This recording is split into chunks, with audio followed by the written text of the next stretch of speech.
Petra Nemcova survived tsunami in 2004 by clinging to palm tree in Thailand for 8 hours. 20 years ago, Petra Nemcova was waking up the morning after Christmas and preparing to leave her vacation in Thailand when disaster struck. In 2004, Nemcova was 25 years old and vacationing with her fashion photographer boyfriend, Simon Attlee, when a tsunami ripped through their bungalow along the Andaman coast. A 9.5 magnitude earthquake off the coast of Indonesia caused the world's worst tsunami.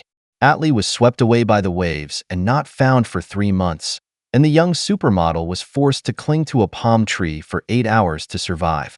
ABC News' Diane Sawyer interviewed Nemcova ahead of the 20th anniversary of the tragic natural disaster.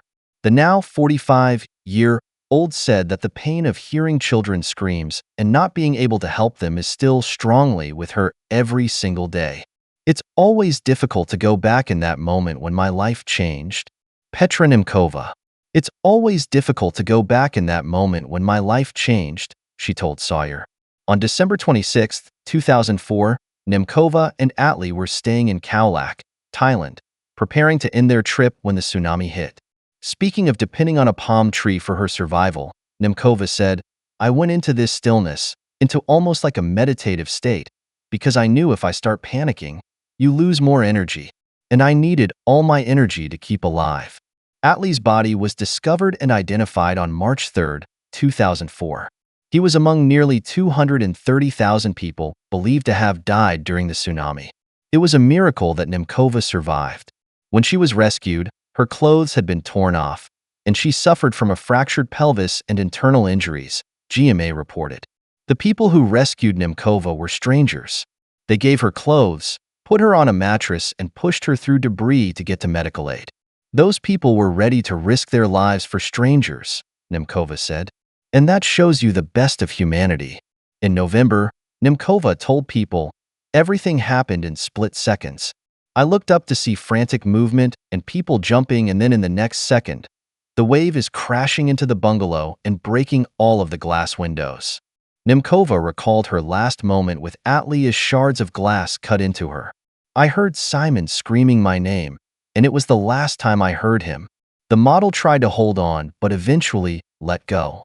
At some point, I couldn't breathe anymore. And I thought, that's it. That's my last moment. And I let go. And actually, it was the most blissful moment of my life," Nemcova explained. "And then, by some miracle, I was able to see sky again." She couldn't feel or move her legs at the time as she listened to the screams of children. "Half an hour later, I couldn't hear them anymore," Nemcova told People. "And that meant that they couldn't hold on. I couldn't swim out to them because I was trapped by debris. That day, I couldn't help. I had no choice." After surviving, Nemcova set out to give back.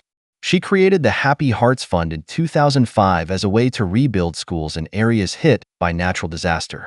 "Hearing children screaming for help and not being able to help them, that leaves such a powerful mark," Nemcova explained. "Today and every day, I have a choice to help." Since 2005, Happy Hearts Fund has grown into All Hands and Hearts. The organization will arrive in areas about to be affected by natural disasters to help prepare and then rebuild homes and schools in the aftermath, according to People. Nemcova traveled back to Thailand in 2005 to honor Attlee. The supermodel also chose to face her fear of the water head-on by scuba diving during the trip. "I went under the water, and I was panicking," Nemcova recalled to the outlet. "My heart was going so fast, and I just couldn't even breathe properly, but it's very important not to live in a life of any fear. That's why I did it." She admitted it took a few years for the sounds of palm leaves crashing onto the roof of a hotel or a bungalow to not reignite her memories. "And then it lost power over me," Nemcova explained. "If you appreciate the gift of air, if you appreciate the ability to move your legs, everything else is much richer. Your life is happier. You're living instead of just surviving." On December 26th, Nemcova told ABC News she will be with All Hands and Hearts volunteers, lighting candles in memory of the lives lost during the 2004 natural disaster. "We will invite everybody to join us to light a candle to bring more. I was lucky because I met my other twin flame. Ben is my twin flame, and he is an incredible soul. And I just feel so lucky because I didn't know it was going to happen," Nemcova told Sawyer.